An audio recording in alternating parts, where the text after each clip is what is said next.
coucou, je suis ravie de vous retrouver pour une nouvelle vidéo.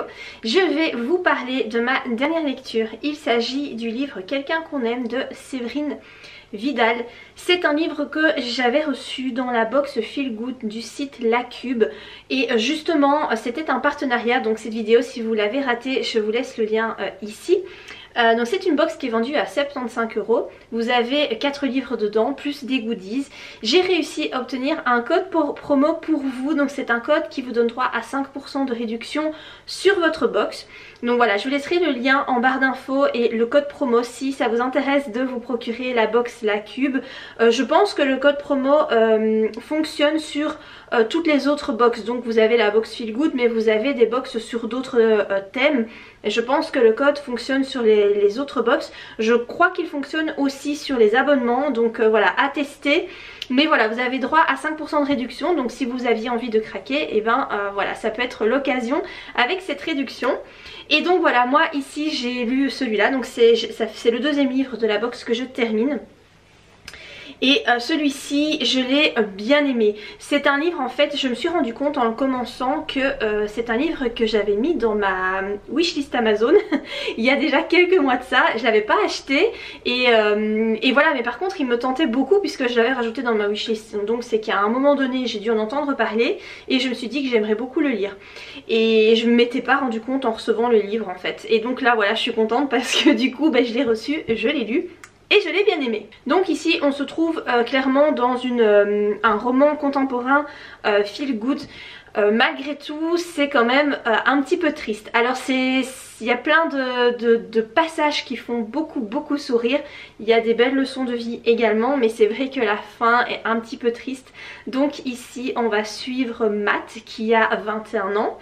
Il a prévu en fait de faire un road trip en Californie avec son grand-père parce que son grand-père est atteint de la maladie d'Alzheimer et il aimerait bien refaire vivre ses souvenirs de jeunesse à son grand-père puisque cet homme a fait tout un road trip, un trajet. En fait il a suivi la tournée d'un chanteur très populaire en 1958, Pat Boone, je crois que c'était ça son nom. Il était archi fan et en fait il l'a suivi tout au long de ses concerts. Et voilà, Matt voudrait bien faire revivre cette époque là à son grand-père et repartir, donc refaire le trajet que le grand-père avait fait à l'époque avec ses copains. Juste avant de partir, il apprend que en fait il est papa. Voilà, son ex débarque avec un mouflet de 18 mois et lui demande de garder la petite pendant quelques semaines parce qu'elle a déniché un boulot avec des horaires très compliqués et elle a personne pour garder la petite. Et donc voilà, elle lui annonce qu'il est papa et qu'en plus elle aimerait bien lui refiler le mouflet.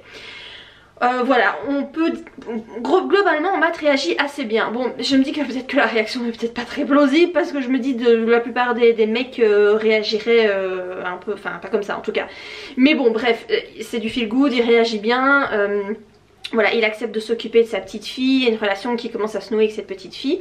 Et donc le jour du départ, lui, son grand-père et la petite fille doivent prendre l'avion. Mais il y a malheureusement un ouragan qui se déclenche et ils ne peuvent pas prendre cet avion. Du coup, pour ne pas annuler tous leurs plans, ils décident de louer une voiture. Mais il ne reste plus qu'un van de, je crois, 8 places, 6 ou 8 places. Qui est un peu cher du coup. Ils vont rencontrer à ce moment-là 2 personnes qui sont dans l'aéroport et qui sont coincées aussi. Un jeune ado de 17 ans qui a fait une fugue, Luc, et une trentenaire, Antonia, je crois que c'est ça, Antonia, qui est en pleine crise en fait, de la trentaine, on va dire ça comme ça, et qui a en fait un entretien d'embauche très important et qui doit, enfin voilà, elle doit absolument s'y rendre. Et donc du coup, ils décident de louer ce van à 4 et de partir voilà, à l'aventure comme ça, avec tous ensemble alors qu'ils ne se connaissent pas. Vous vous doutez bien, une belle amitié va se nouer entre ces 4 personnes qui ne se connaissaient pas quelques heures, quelques jours avant. Des liens vraiment forts vont se créer. Ils vont tous se prendre d'amitié les uns pour les autres. On va découvrir les blessures de chacun.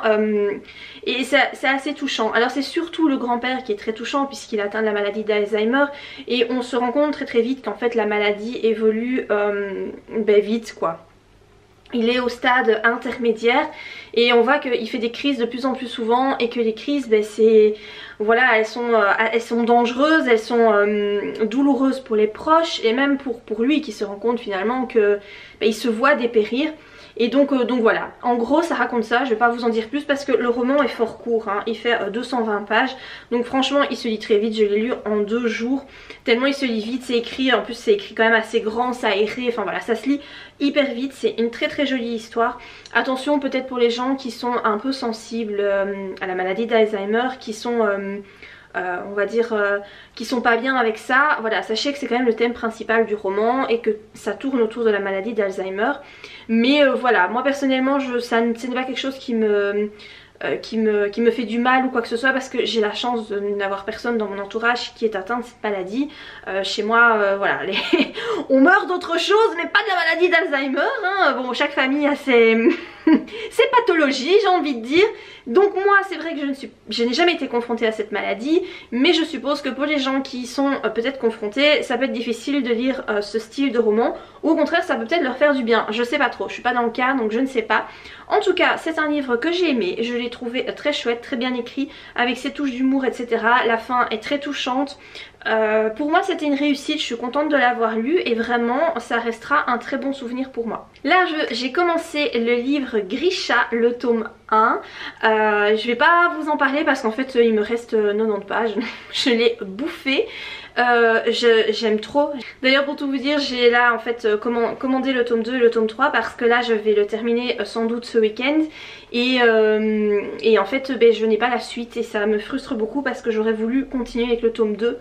Je vais devoir lire autre chose, ce qui est pas mal non plus, hein, ceci dit. Voilà, je vous ferai un avis complet dans le prochain rush de la vidéo.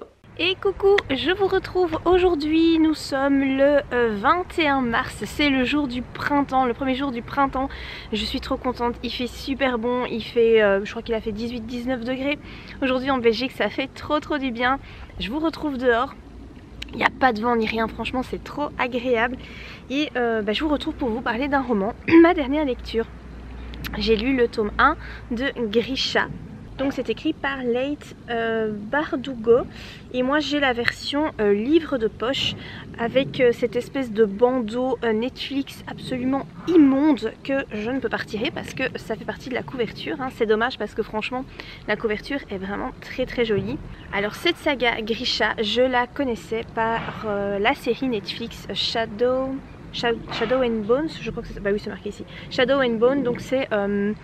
Voilà, c'est une série qui a été disponible sur Netflix en 8 épisodes je pense. Je l'ai découverte début de l'année, je pense 2021 il me semble. Je l'avais plutôt appréciée, enfin j'aimais surtout un acteur qui jouait dedans, donc celui qui fait le méchant, le Darkling, hein. Donc qui est joué par Ben Barnes. J'aimais beaucoup cet acteur et en fait j'ai regardé la série uniquement parce que je savais qu'il jouait dedans. Sinon je ne sais même pas si je me serais forcément intéressée à la série. Toujours est-il que je l'ai regardé, j'ai aimé moyennement, voilà, je trouvais pas ça non plus exceptionnel. Je n'aimais pas forcément les autres acteurs qui gravitaient autour de lui. Mais bon voilà, c'était pas si mal, mais j'ai appris que c'était issu d'une série. Et donc voilà, je me suis dit que j'allais un petit peu voir de quoi ça parlait les romans, parce qu'apparemment il y a quand même de très bons retours, en sachant que la série Grisha est disponible en 3 tomes. Voilà, ça c'est son premier roman en fait, c'est Grisha, ici le tome 1. Je commence par celui-là. Il paraît que cette série donc est moins bonne que la suivante. Pour autant, moi j'ai beaucoup aimé ce tome 1. Je l'ai dévoré en, je crois, 3 jours. Je l'ai vraiment adoré. Après, il n'y a pas non plus des tonnes de pages, hein. Il y a 330 pages, quelque chose comme ça. Ouais, 340 pages. Ça se lit très vite, c'est super agréable, c'est bien écrit, c'est très bien traduit. Si vous ne connaissez pas, vite fait, je vous en parle. Donc on suit Alina et Mal qui sont deux, donc là ils sont jeunes adultes, mais donc ce sont des enfants adoptés, donc ils n'ont pas de parents. Et ils font partie de l'armée, de la première armée ou la seconde armée, je ne sais plus, enfin bref, on est dans un univers de fantasy, hein. C'est l'univers en fait est, enfin en tout cas le pays est divisé en deux par le Fold, le Shadow Fold, donc c'est un espèce de voile de ténèbres qui a été créé par l'hérétique, donc un homme qui a comme pouvoir le fait de faire venir les ténèbres. Et donc ils se retrouvent comme ça dans l'armée et ils doivent traverser ce Shadowfall pour aller de l'autre côté, pour aller faire je ne sais plus quoi, des expéditions, je ne sais trop quoi. Et il se trouve que dans ce Shadowfall, vous avez des espèces de monstres qui attaquent ceux qui traversent et qui les bouffent. Et donc il faut essayer d'être le plus discret possible quand on traverse pour essayer de ne pas se faire repérer. Évidemment, vous vous en doutez, pas de bol, leur navire, leur convoi se fait repérer, les Volcra, donc les monstres, s'attaquent à eux. Ils sont dans une posture très délicate et là Alina va en fait révéler qu'elle a un pouvoir en elle. C'est une invocatrice de lumière. Dans ce monde donc vous avez des Grisha, hein, comme le titre, les Grisha qui sont en fait des humains mais qui sont dotés de pouvoirs magiques divers et variés, voilà, qui peuvent maîtriser les éléments, qui peuvent maîtriser la matière, voilà, des pouvoirs de toutes sortes. Mais par contre une invocatrice de lumière, il n'y en a pas. Il y a le Darkling donc qui invoque les ténèbres, mais il n'y a personne qui sait faire la même chose avec la lumière. Sauf, voilà, elle, on le découvre. Normalement, les enfants Grisha sont révélés quand ils sont petits. Elle, on est passé à côté de son pouvoir. Du coup, elle réussit à sauver du moins ceux qui ne s'étaient pas fait bouffer, hein, et elle est emmenée au Little Palace. Donc c'est là où sont tous les Grisha, où on fait donc la formation pour les Grisha et où les Grisha viennent se reposer une fois qu'ils ont fait leur mission, voilà, dans le pays, dans le royaume. Alina va donc devoir apprendre à gérer ses pouvoirs. Et à côté de ça, elle va se rapprocher très fort du Darkling, qui est un petit peu, si vous voulez, le chef des Grisha. Voilà, en tout cas c'est celui qui est le plus puissant de tous les Grisha, qui porte un manteau noir, c'est le seul qui peut porter la couleur noire, etc. Il va forcément s'intéresser très fort à Alina pour certaines raisons, et Alina va être un petit peu sous son charme, parce que c'est-à-dire que le Darkling vous savez, c'est cette espèce de mythe qui dit que les femmes aiment les bad boys et qu'on est attiré un petit peu par les ténèbres et tout ça. Voilà, le Darkling en fait il représente ça. Donc voilà en gros le pitch pour le tome 1. Il y a une super intrigue, il y a du suspense, c'est très chouette. On découvre l'univers forcément du Little Palace, des Grisha. Moi j'ai bien aimé, j'ai plongé dans l'univers sans problème, c'est pas trop lourd, on n'est pas bombardé d'informations, ça c'est cool. Parce que c'est vrai que dans les univers fantasy c'est toujours un peu délicat. Parfois voilà, on est vraiment submergé d'infos, on sait plus trop où on en est, il y a plein de personnages, on est complètement paumé. Ici pas du tout, il y a des personnages mais ça va, il n'y en a pas non plus des tas. On apprend les choses au fur et à mesure qu'Alina les apprend, puisqu'elle ne connaît pas grand chose au Grisha, donc elle découvre un petit peu ce monde en même temps que nous, donc du coup c'est pas trop pénible à lire. Ce tome 1 est une très bonne entrée en matière, ça se finit sur un espèce de suspense, on attend le tome 2 quoi. Moi pour vous dire, j'ai regretté de ne pas avoir le tome 2 sous la main parce que je l'aurais carrément enchaîné. Là du coup j'ai commandé le tome 2 et le tome 3 en direct quand j'ai fini le tome 1, mais bon voilà, comme je les veux en papier, puisque j'ai commencé la saga en papier, je vais pas le commander en numérique, c'est bête puisque voilà j'ai le tome 1 comme ça, il faut que j'attende de les recevoir, mais sinon franchement j'aurais continué avec le tome 2 parce que j'ai vraiment été happée par cette histoire. J'ai trouvé ça très chouette et pas du tout long ni rien. C'est vraiment pour moi une chouette saga de fantasy, fantasy young adulte, hein. Ça reste quand même du jeune adulte, il n'y a pas de scène trop violente, ni de scène érotique, ni quoi que ce soit. Donc voilà pour ce tome et pour cette saga dont je vous reparlerai sans doute quand j'aurai lu la suite. Sinon du coup, là je me suis lancée dans un nouveau roman. J'ai commencé un Franck Tillier qui s'intitule Rêver. Alors donc c'est publié chez Pocket, hein. Moi j'ai la petite version, hein, j'ai pas la version brochée parce que forcément ça coûte beaucoup moins cher. Alors je l'ai pris en format papier, j'aurais très bien pu le prendre en format numérique, c'est le genre de roman que je préfère en général en format numérique, mais je l'ai pris en papier parce qu'en fait je vais le prêter à mon papa quand je l'aurai lu, parce que c'est clairement le genre d'histoire qui pourra lui plaire, je le sais. Du coup voilà, je me suis dit que j'allais le prendre en papier pour pouvoir lui passer, parce qu'évidemment quand tu lis en numérique, c'est un des gros points négatifs du numérique, c'est que tu ne peux pas prêter tes livres, donc tu les achètes, tu peux pas les revendre par la suite et tu peux pas les prêter, donc en soi tu les payes presque aussi cher qu'une version papier, mais tu n'as pas d'occasion de partager cette lecture et ça c'est dommage. Du coup voilà, celui-ci je l'ai pris en version papier, en plus je pense qu'elle était moins chère que la version numérique, donc voilà, j'avais plus d'intérêt à prendre cette version là. C'est mon premier Franck Tillier. Je n'ai jamais lu de Franck Tillier de ma vie, tout simplement parce que, vous le savez peut-être, mais je ne lis pas de policiers, de thrillers et tout ça. C'est pas du tout mon genre de prédilection. J'ai eu envie de lire ce roman suite à une vidéo visionnée sur la chaîne de je ne sais plus qui. Je ne retiens jamais le nom de sa chaîne alors que je regarde ses vidéos tout le temps. Bref, j'ai trouvé ce livre sur une chaîne Booktube et en fait le pitch m'a trop donné envie. Parce que c'est du thriller, c'est vrai, mais en même temps il y a une grosse part de psychologie dedans. Et moi j'aime bien tout ce qui est psychologique. Du coup j'ai vraiment eu envie de découvrir cette histoire. L'héroïne est narcoleptique et c'est clairement pas un thème qu'on retrouve dans les romans. Donc j'ai trouvé ça très intéressant. Après il s'agit du kidnapping d'enfants. Et c'est vrai que j'avais pas trop tilté en l'achetant. Je vous avoue qu'en commençant la lecture je me suis quand même demandé si j'allais le lire ou pas, parce que moi c'est vrai que tout ce qui a trait aux enfants c'est super difficile pour moi de lire ça, de regarder même des films par rapport à ça, vu que je suis maman et en général ça me met pas bien du tout. Donc là c'était un peu compliqué puisqu'ici on est sur 3 kidnappings d'enfants. On sait pas on sait pas en fait où ils sont, ce qu'ils sont devenus. On sait juste que la personne qui a fait tout ça rase la tête des enfants parce qu'il met en scène des épouvantails avec les cheveux des enfants. Voilà, mais on sait pas ce que sont devenus les enfants. On retrouve aussi du sang sur les vêtements qui sont mis sur les épouvantails, mais on sait pas voilà, on sait pas ce que sont devenus les enfants. Donc voilà, c'est très prenant. Là, pour vous dire, je suis à la page 94 déjà. J'ai lu 80 pages aujourd'hui. Ça se lit hyper vite. Franchement, moi qui ne suis pas du tout habituée à ce genre, ça se dévore. Pour l'instant, je vous dis, c'est pas forcément évident parce qu'il s'agit d'enfants, mais sinon j'aime bien et l'héroïne est très intrigante. Il y a beaucoup de mystères. Alors on fait aussi des sauts dans le passé. En fait l'histoire se déroule sur 2 temporalités. Vous avez un décembre 2014, je pense que c'est ça, et juin 2015. Et en fait les chapitres vont de l'un à l'autre. C'est bien fait, enfin en tout cas pour le moment je trouve ça bien fait. Maintenant voilà, je vous en reparlerai quand il sera terminé. Et coucou, je suis ravie de vous retrouver. Nous sommes vendredi 25 mars et je voulais vous montrer mes dernières acquisitions livres. J'ai reçu pas mal de bouquins et donc je voulais vous en parler, vous les montrer. Je vais commencer avec celui-ci donc qui est le livre de Michelle Obama, Devenir, qui est en format poche. C'est un gros pavé, hein. Il y a quand même 750 pages, donc voilà, c'est quand même un bon gros livre. Ce qui est sympa, c'est qu'en fait au milieu vous avez quelques photos en couleur avec des explications. Donc voilà, je trouve ça plutôt cool. Donc voilà, ça parle, je crois, vraiment de la vie de Michelle Obama. Après, je sais pas trop vous en dire plus.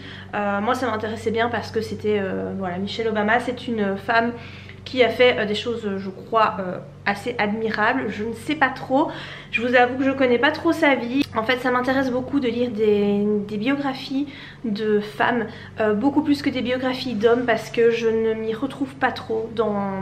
Voilà, quand c'est un homme qui raconte sa vie, c'est vrai que j'arrive pas en fait à en tirer des leçons, j'ai beaucoup de mal, tandis que quand c'est une femme, je me retrouve plus facilement en elle. Je trouve aussi qu'il y a très peu de biographies comme ça de femmes, c'est beaucoup plus des autobiographies d'hommes et voilà. Donc du coup j'avais envie quand même de découvrir ce qu'elle raconte dans cet ouvrage. Je sais pas si ce sera bien ou pas, je vous en parlerai quand je l'aurai lu. J'ai également reçu ce livre, je suis trop contente, donc c'est le livre Fleurs à l'aquarelle de Marie Boudon. Donc c'est Marie qui tient la chaîne Les Tribulations de Marie. C'est grâce à elle que je me suis mise à l'aquarelle, c'est via ses tutos que je me suis initiée puisque je n'y connaissais rien et voilà, petit à petit je commence à avoir un petit peu d'expérience, à acquérir voilà, une certaine technique. Je suis encore nulle part, on est bien d'accord, ça fait peut-être un mois et demi que j'ai commencé l'aquarelle. Mais voilà, je trouve que ces tutos en tout cas sur sa chaîne sont très bien expliqués, j'aime beaucoup. Et donc ici c'est son livre, donc c'est le premier livre qu'elle a écrit. Il en a écrit un deuxième qui est Jungle à l'aquarelle, je crois que c'est ça. Voilà, moi je me suis procuré celui-ci, alors je suis très contente parce que j'ai réussi à le trouver sur Vinted à 10 €. Il est vendu normalement à 22,50 €, voilà, neuf. Et moi j'ai réussi à l'avoir à 10 €, donc je suis bah, je suis contente, il est en très très bon état, il est en fait en état neuf, les pages sont pas cornées ni rien, il est vraiment en excellent état. Donc voilà, je suis très contente, je vais pouvoir le lire, le découvrir et surtout appliquer ce qu'elle raconte, essayer de faire un petit peu la même chose qu'elle, ce qu'elle fait en tout cas dans son livre. Donc voilà, je suis très contente de cette acquisition. J'ai reçu de la part du site Babelio, donc j'ai participé à une masse critique. Une masse critique, vous en avez assez régulièrement, hein, donc en fait vous vous inscrivez et vous vous engagez en échange d'un livre à écrire une critique sur ce livre dans les 30 jours après réception. Je vous en parle souvent de ce système là parce que moi je participe quasiment à chaque fois qu'il y a une masse critique et je reçois très régulièrement des livres gratuitement du coup, ce qui est très très chouette. Moi voilà, je suis très très contente et j'ai souvent des bonnes surprises. Et donc ici c'était, la masse critique c'était sur le monde de l'imaginaire, je crois fantasy, etc., science-fiction il me semble. Et j'avais postulé pour différents livres dont celui-ci. Et donc voilà, c'est celui-ci que j'ai eu, qui s'intitule Isulka, la mageresse. Et là c'est le tome 1, la pierre d'Isis. L'autrice c'est Dorian Lake et c'est publié chez Noir d'Absinthe. Il me semble avoir vu quelque part qu'il y avait 3 tomes, je pense que c'est 3 tomes. Je vois ici qu'il y a une espèce de une petite pampille où il est marqué prix imaginaire découverte 2017. Donc c'est par les petits mots des libraires. Il n'y a pas énormément de pages, hein. Franchement il y a 360 pages et en plus c'est écrit de façon très aérée. Je pense que ça va se lire très vite. Voilà, je ne connais pas l'autrice. De ce que j'ai vu dans sa biographie, apparemment c'est en fait la fondatrice de la maison d'édition Noir d'Absinthe. Donc voilà, c'est plutôt pratique, hein. Forcément quand tu crées une maison d'édition, tu publies tes propres romans dans ta maison d'édition, c'est plutôt pratique. J'espère que l'histoire sera bien, que ce sera bien écrit.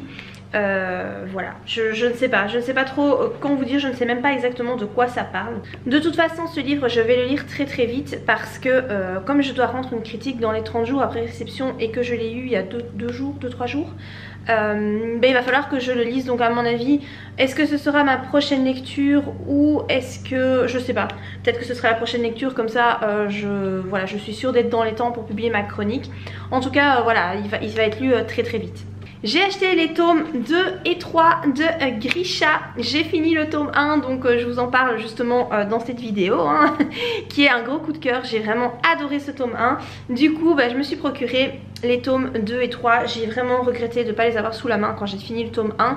Parce que clairement, j'aurais enchaîné, hein. Ah oui, là, j'étais tellement motivée, j'aimais tellement. J'aurais clairement enchaîné avec le tome 2. Bon là, voilà, du coup, là, je suis en train de lire un livre de Franck Tillier. Hein, je vous en parlais dans un rush précédent. Mais du coup, je vais pouvoir enchaîner avec le tome 2 ou alors je vais lire Isulka, je verrai bien ce que je fais. Soit j'enchaîne avec le tome 2 de Grisha, soit je lis Isulka, ce sera l'un ou l'autre. Les couvertures sont encore une fois hyper belles, franchement les illustrations je les trouve vraiment magnifiques. Alors bon, ce qui est chiant toujours, hein, c'est que vous avez ici le truc Netflix. Alors c'est pas comme dans le premier tome, je vous montre le premier tome. Tu sais, dans le premier tome tu as carrément une banderole dans le bas. Qui est très moche. Ici t'as pas la banderole mais t'as quand même la petite pampille Netflix. J'aurais préféré de pas l'avoir, mais bon voilà. Mis à part ce petit détail, les couvertures sont quand même hyper jolies. Et finalement j'ai acheté le tome 4 de Anne.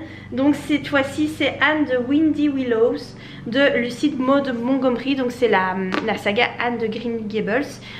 C'est dans l'édition Monsieur Toussaint l'ouverture qui est vraiment magnifique. C'est vraiment une édition que je suis trop fan. Regardez-moi ça à l'arrière et tout. Vous n'avez pas de résumé à l'arrière, hein. C'est vraiment trop joli. Voilà, ça c'est le 4e tome. Je n'ai pas encore lu le 3e tome, donc il me reste voilà, le 3e tome avant d'enchaîner avec celui-ci. De toute façon c'est clair que je vais tous les acheter et que je vais les exposer quelque part je crois dans ma pièce ici, parce que je trouve que ces éditions sont super belles. Et même quand vous avez la tranche, je trouve ça trop beau. Donc voilà pour la couverture du tome 4. Donc voilà, par rapport à mes réceptions, écoutez, c'est tout. J'ai reçu pas mal de bouquins là dernièrement, beaucoup que j'ai acheté, quelques-uns que j'ai reçus. Je voulais aussi vous dire un petit mot sur mon roman Attise-moi si tu peux. En fait la version numérique est sortie ce 23 mars. Donc voilà, si vous voulez vous procurer, lire donc cette nouvelle version rééditée chez Bookmark, et sachez que la version numérique est dispo. La version papier sera disponible vers le je crois que c'est le 25 avril, quelque chose comme ça, c'est plus ou moins un mois après la sortie numérique. Donc voilà, le texte a été retravaillé très légèrement, il n'y a pas beaucoup de différence par rapport à la première version. Donc si vous avez lu la première version, sachez que ben voilà, c'est peut-être pas la peine de lire la deuxième version parce qu'en fait c'est quasiment la même chose. C'est juste que ben, les phrases sont peut-être un peu mieux construites pour certaines, etc. Il a été relu complètement, donc une première fois par mois, et puis il a été relu par la correctrice. Donc voilà, pour les personnes qui se demandent, Attise-moi si tu peux, c'est une histoire d'amour contemporaine, érotique mais pas trop. Vous n'avez pas énormément de scènes de sexe, ça je tiens à le préciser parce que je sais qu'il y en a qui détestent ça, et en fait il y en a très peu parce que l'histoire tourne surtout sur la tension sexuelle qui monte entre les deux personnages. Amanda va passer un espèce de pacte, elle va faire un pari avec Bastian, et un pari un peu débile mais du coup qui va engendrer pas mal de conséquences. Je vous laisse découvrir tout ça, j'ai pas trop envie de vous en dire parce que sinon vous allez découvrir beaucoup trop de l'histoire, et voilà, c'est ce qu'on appelle, je crois, slow burn, je pense que c'est ça le terme. C'est, vous savez, les histoires qui se déroule lentement, quand vraiment l'histoire d'amour est lente à progresser, et que la tension monte petit à petit. Ça c'est vraiment ce qui caractérise cette histoire. Il y a beaucoup d'humour dans cette histoire, et on me l'avait déjà dit à l'époque où ça a été publié la première fois, et là j'ai déjà reçu des retours, et j'ai les mêmes retours. C'est que les lectrices passent apparemment un très bon moment parce que c'est très marrant, et les réparties entre les personnages sont comiques. Ça fait toujours rire, je suis contente parce que moi c'était vraiment mon objectif en écrivant cette histoire. C'était que vous passiez un moment vraiment agréable, sans prise de tête, et que ça vous fasse sourire. Apparemment ça fonctionne toujours, donc je suis très contente. Si vous le lisez, n'hésitez pas à me le dire en commentaire ici, ce que vous en avez pensé. N'hésitez pas à laisser un petit commentaire aussi sur la plateforme de téléchargement, ça aide vraiment beaucoup à se faire référencer et à aussi pousser peut-être d'éventuels acheteurs. À l'époque de sa sortie, j'avais fait une vidéo sur quelques petites infos inédites que je donnais sur cette histoire, donc d'où venaient les personnages, etc. Je vous expliquais un peu le processus d'écriture de cette histoire. Vraiment, je vous avais fait une vidéo vraiment exprès pour ce livre. Je vous la laisserai ici dans le petit i, si ça vous intéresse d'aller la visionner. Elle date un peu, hein, la vidéo forcément, mais voilà, je pense que ça pourrait, si vous avez lu le livre, ça pourrait peut-être vous intéresser d'avoir plus d'infos sur la conception de ce roman en tout cas. Donc voilà, je pense que je vais m'arrêter ici pour cette vidéo. Dans la prochaine vidéo, je vous parlerai du roman de Franck Tillier que j'ai presque fini. Je l'ai bouffé mais vraiment bouffé. Je ne pensais pas aimer un roman de Franck Tillier à ce point là. C'est un truc de dingue. Je suis même obsédée par cette histoire là. Il faut absolument que je la finisse parce que je veux savoir ce qui se passe. Mais je vais m'arrêter là. Voilà, je vous en reparlerai plus dans le détail dans la prochaine vidéo, qui sera vraiment consacrée du coup à ma découverte des thrillers et de Franck Tillier. Hein, écoutez, c'est un monument de la littérature française, et je viens seulement de m'y intéresser. Il faut un début à tout. Donc voilà, ça ce sera dans la prochaine vidéo. J'espère en tout cas que cette vidéo-ci vous a plu. Si c'est le cas, n'hésitez pas à la liker et éventuellement me rejoindre sur Instagram. Si vous voulez voir mes petites publications, j'essaye d'en mettre tous les jours. Pour l'instant, j'arrive à tenir le cap. Donc voilà, si vous voulez me suivre là-bas, sachez que je suis active aussi, plus que sur YouTube d'ailleurs par rapport à Instagram. Donc voilà, mon nom de toute façon s'affiche ici. Et j'espère que la vidéo vous a plu. Et moi, je vous dis à bientôt pour de prochaines vidéos. Bye!